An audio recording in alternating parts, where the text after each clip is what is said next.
एक छोटे से गांव में एक बूढ़े दादाजी रहते थे। दादाजी बहुत गरीब थे, लेकिन उनका दिल सोने जैसा था। एक दिन जंगल से लौटते समय उन्हें रास्ते में एक पुरानी रहस्यमयी घड़ी मिली। घड़ी पूरी टूटी हुई लग रही थी, लेकिन उसकी सुइयां अपने आप घूम रही थीं। जैसे ही दादाजी ने घड़ी को हाथ में लिया, उसमें से नीली रोशनी निकली। घड़ी के अंदर लिखा था, समय बदलने की ताकत सिर्फ अच्छे इंसान को मिलेगी। दादाजी डर गए, लेकिन उन्होंने धीरे से घड़ी पहन ली। अचानक घड़ी चमकने लगी। दादाजी ने मन ही मन सोचा, काश गांव के सभी भूखे लोगों को खाना मिल जाए। अगले ही पल पूरे गांव में हर घर के बाहर स्वादिष्ट खाने से भरी थालियां दिखाई देने लगीं। जो लोग कई दिनों से भूखे थे, उनके चेहरे खुशी से खिल उठे। दादाजी हैरान रह गए। फिर उन्होंने सोचा, काश गांव के बीमार लोग ठीक हो जाइए। अचानक पूरे गांव में तेज सुनहरी रोशनी फैल गई। जो लोग बीमार थे, वे धीरे धीरे ठीक होने लगे। बच्चों की हंसी पूरे गांव में गूंजने लगी। अब दादाजी रोज उस जादुई घड़ी से लोगों की मदद करने लगे।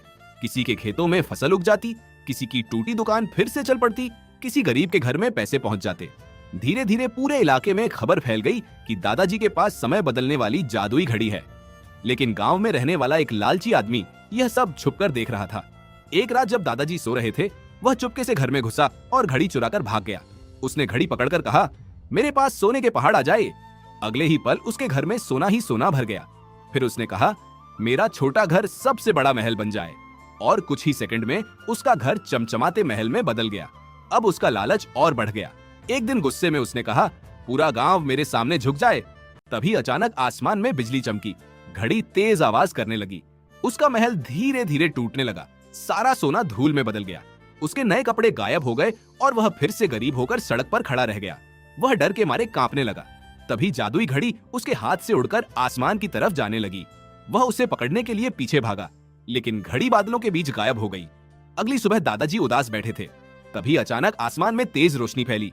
वही जादुई घड़ी चमकते हुए नीचे आई और सीधे दादाजी के हाथों में आ गिरी। उसी समय आसमान से आवाज गूंजी, यह ताकत सिर्फ इंसानों की मदद के लिए है, लालच के लिए नहीं। दादाजी मुस्कुराए और घड़ी को देखकर बोले, अब यह ताकत उसी अच्छे इंसान के पास जाएगी जो दूसरों की मदद करेगा। तभी घड़ी आसमान में उड़ने लगी और गायब हो गई। अब यह उसी के पास जाएगी जो इस वीडियो को लाइक और चैनल को सब्सक्राइब करेगा।